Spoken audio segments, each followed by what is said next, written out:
Welcome back, everyone. We're going to be speaking now with George Khalaf with Data Orbital, talking about the status of the votes in Arizona. George, I understand, first of all, that you're a data company working in Arizona, and you've worked with the Trump campaign and what's happening there. I guess just first off, tell us what you do with the campaign, then let's get into the details of what's going on the ground.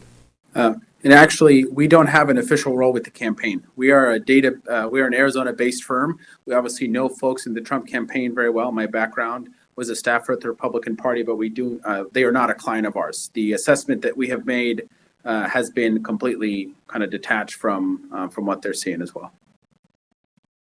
Now, I understand when it comes to what's happening right now in Arizona, really pretty early on, it was declared for Biden. Trump said it was declared too early. He said he'd challenge it legally.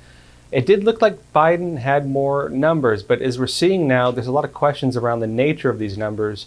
What are you seeing with this? Absolutely. It was completely premature for both the Associated Press and for Fox News to call this race in Arizona.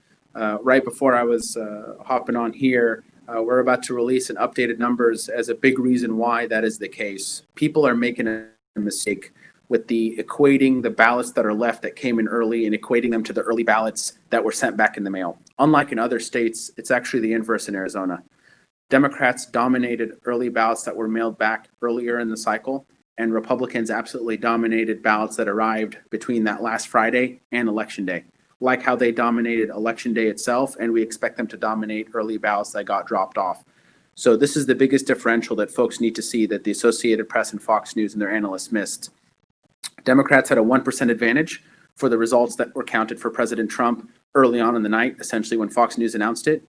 Republicans have a 20% advantage, close to 20% advantage of the ballots that have yet to be counted. That is a big differential, and that's why it is far too premature for them to call the race. Interesting. So based on your data, where are you seeing the numbers at with the votes, and do you think it could flip back to Trump based on where it's at? We strongly feel that it will flip back to President Trump. We feel like the president is going to win a narrow victory. It will most likely not get to the margins that he won in 2016, which is 3.8. Our last survey that was released this past Monday, a couple of days ago, showed that President Trump was down by 0.6%. We obviously expected him to outperform the polls. At this point, we're expecting him to win anywhere between 0.5 and 1%, which puts it right about 1% from our last survey. Now, I know that the Trump campaign is raising concerns about the nature of how ballots are being counted, raising concerns about some of the laws that were changed for this voting season because of the CCP virus, this COVID-19, and also raising concerns about, I think a lot of voters are very concerned about, well, are ballots being thrown out? Are they being counted? Why are different, ballot counting houses putting boxes up in the windows of their buildings so people can't watch them? There's a lot of really serious concerns.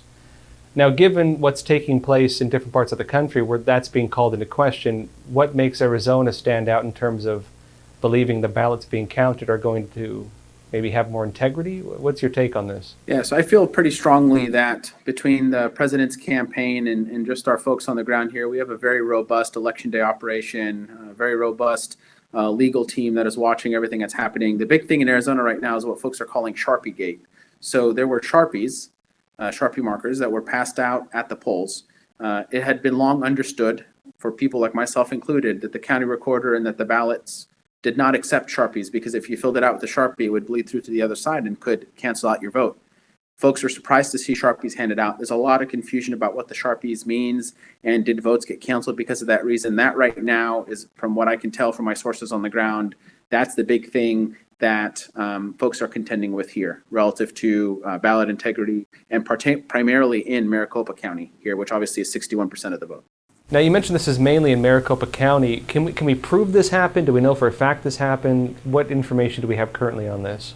So we know for sure that Sharpies were handed out. What we don't know is if it had an effect on the election, if ballots were actually canceled because of these Sharpies. As I've said before, and I've used this metaphor, Election Day was very good for conservatives. So if there's some sort of conspiracy to cancel out conservative ballots, so far from a results perspective, we're not seeing it.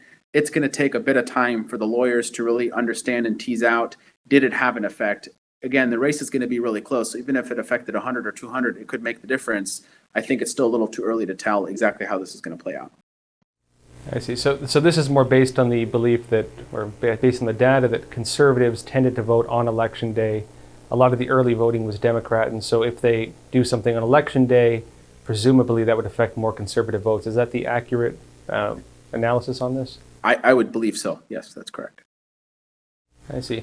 Now, we've gotten some news saying that Arizona may end its counting early rather than delaying it till tomorrow. Now, how is this being interpreted? Is this something that means that they're going to determine, based on what they've seen so far, that the numbers are in, or does this appear that they're trying to prevent the counts that you're discussing? Yeah. From everything I'm hearing, and what has been pretty consistent, is our 14 non-Maricopa counties, so the 39% of the other vote, they update throughout the day, everything after Election Day. It's very sporadic. It's pretty unpredictable. Maricopa County has been fairly predictable, at least under this current county recorder, that every day in the evening, either at 5 p.m. or 7 p.m., they do a daily update of the numbers. I'm not hearing anything that counting is stopping premature. I also heard reports that they had been done counting. That is 1,000% not the case. There are still ballots being counted. There's no way that they're done. It's going to take a number of more days. What we expect tonight from Maricopa County is a good percentage of those late early ballots, which I alluded to earlier, that are going to heavily favor Republicans. And we would expect President Trump to really cut into Vice President Biden's lead with the update tonight, if in fact a good percentage of those 240,000 ballots are reported. I see. I guess just last question. Based on your data, based on what you're seeing, what do you hope people understand in terms of the election right now? What do you hope to get across to people? I think the most important thing is that every state is unique. So what you're seeing in Pennsylvania, what you're seeing in Michigan is not what you need to see in Arizona. You have to understand what's happening materially on the ground. The biggest mistake people have made is they're equating the fact that the majority of ballots remaining are from Pima County and Maricopa County. And in the early vote, those counties did not go the president's way. That would be fine if it weren't for the fact that it was overwhelmingly Democratic in the first batch and it's going to be overwhelmingly Republican in the second batch. So make sure that when folks are getting their news sources, they're getting it from places that understand what's happening on the ground in Arizona, and not from people that I think are just trying to make calls so they can be first out the gate. And actually, just one more question on that, if you don't mind. A lot of people were very unhappy with the fact that Arizona was called so early, and a lot of people are really unhappy with Fox News specifically with that.